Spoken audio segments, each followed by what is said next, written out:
Assalamualaikum warahmatullahi wabarakatuh. Perkenalkan, nama saya Ajeng Alifatus, NIM 10 dan baik NIM 012. Lalu ada Maharani NIM 032 dan Ilkam NIM 46. Kami dari kelompok 12 akan mempresentasikan sistem informasi pendukung keputusan pemilihan karyawan terbaik menggunakan metode sampel adiktif pada PT Sosiola. PT Sosiola, Toko Sosiola adalah perusahaan e-commerce yang didirikan pada bulan Maret tahun 2015 oleh 3 orang, yaitu Kristanti Indiana selaku founder dan kredit marketing.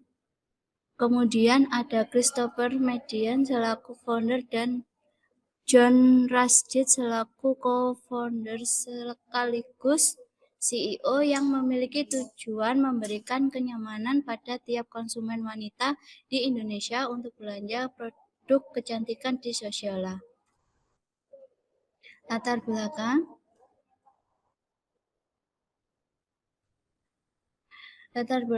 dari sistem ini adalah penilaian kinerja karyawan merupakan suatu proses untuk penetapan pemahaman bersama tentang apa yang akan dicapai, dan suatu pendekatan untuk mengelola dan mengembangkan orang dengan cara peningkatan di mana peningkatan tersebut akan dicapai di dalam waktu yang singkat ataupun lama.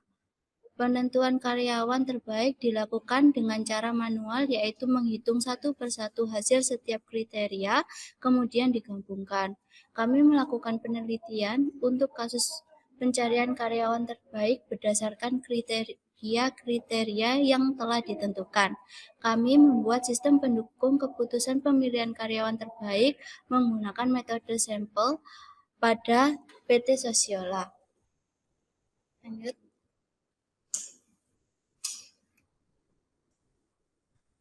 Rumusan masalah.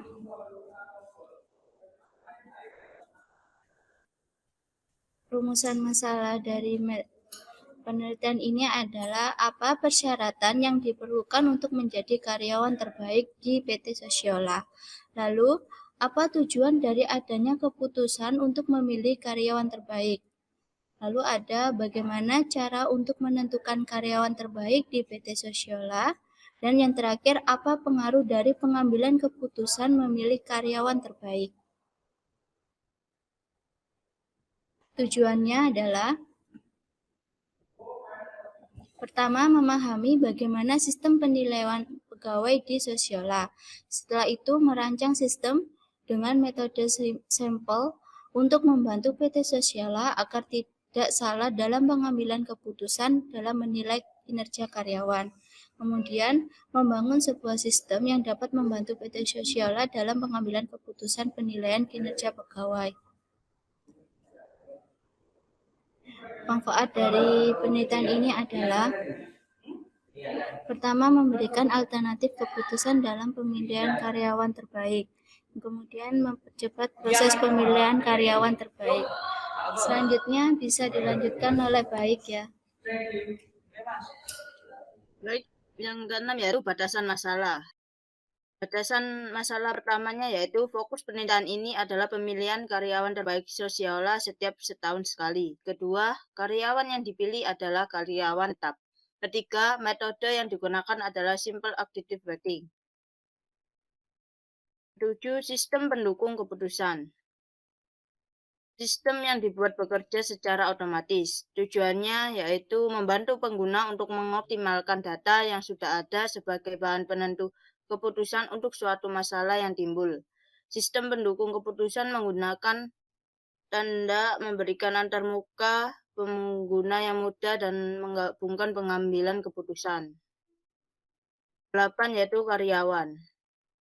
Karyawan di sini yaitu orang yang memberikan jasa dalam bentuk pikiran dan tenaga yang akan mendapatkan kompensasi sesuai dengan persetujuan antara kedua belah pihak. Usia dari karyawan kebanyakan 15 tahun sampai dengan 64 tahun biasa dikatakan sebagai usia kerja di dalam masyarakat. Baik, selanjutnya akan dijelaskan oleh Ilkam.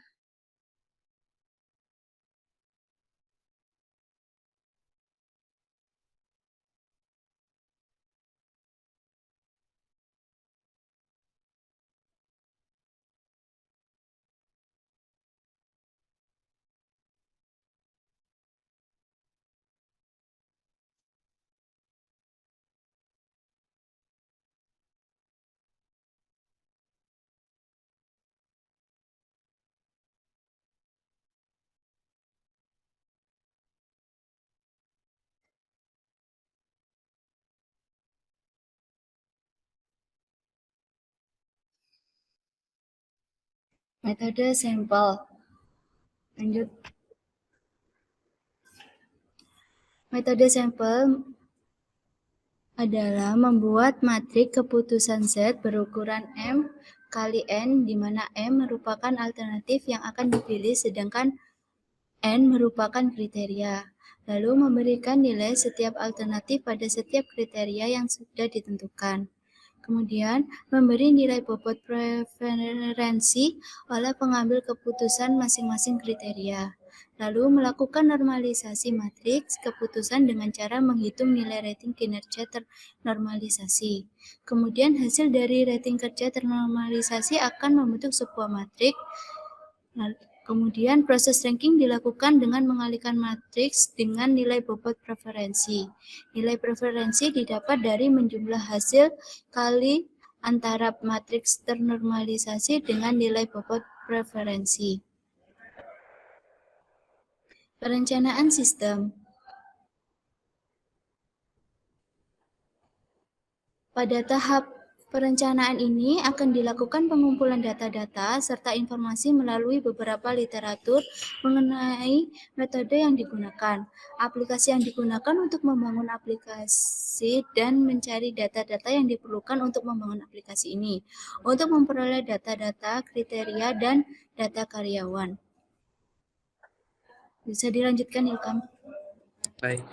Yang ke-11, perancangan sistem. Perancangan sistem dimulai dengan merumuskan masalah yang ada ketika sebuah keputusan akan diambil untuk menyelesaikan sebuah masalah.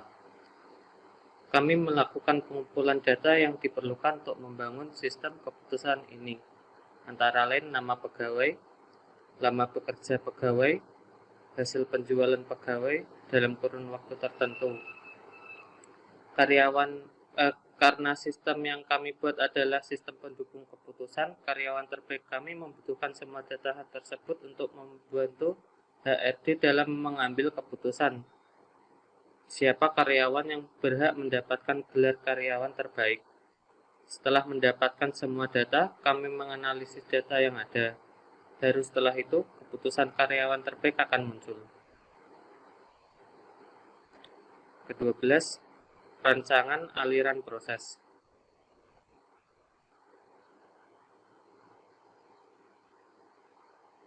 Dan berikut rancangan aliran prosesnya.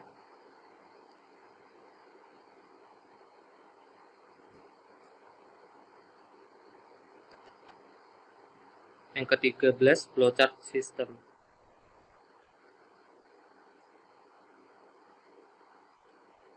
Yang pertama itu ada input kriteria penilaian, input bobot kriteria, proses bobot alternatif, normalisasi matriks alternatif tiap kriteria, pengurutan nilai total, serta output alternatif karyawan terbaik. Untuk lebih detailnya bisa dilihat di gambar.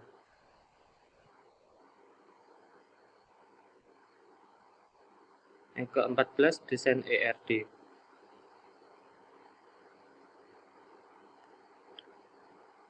Data yang kami perlukan untuk karyawan memiliki atribut ID karyawan, gaji karyawan, dan juga nama karyawan.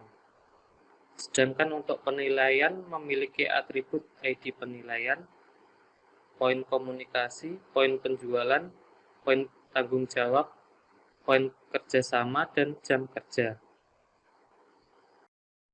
Decision viewing. Login. Halaman login ini akan pertama kali dilihat ketika memasuki sistem yang dibuat. Pada halaman ini perlu dimasukkan username dan password akun untuk menjalankan ke halaman selanjutnya.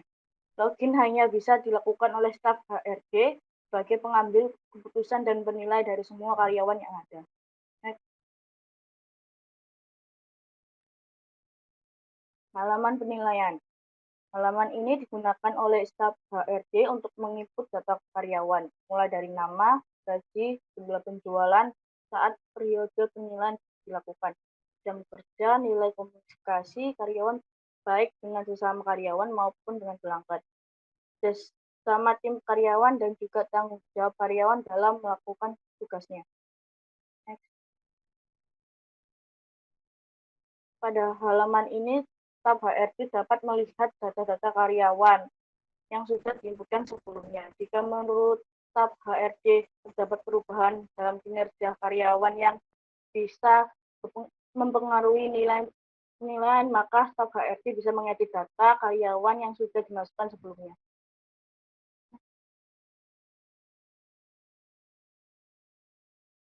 Sekian dan terima kasih.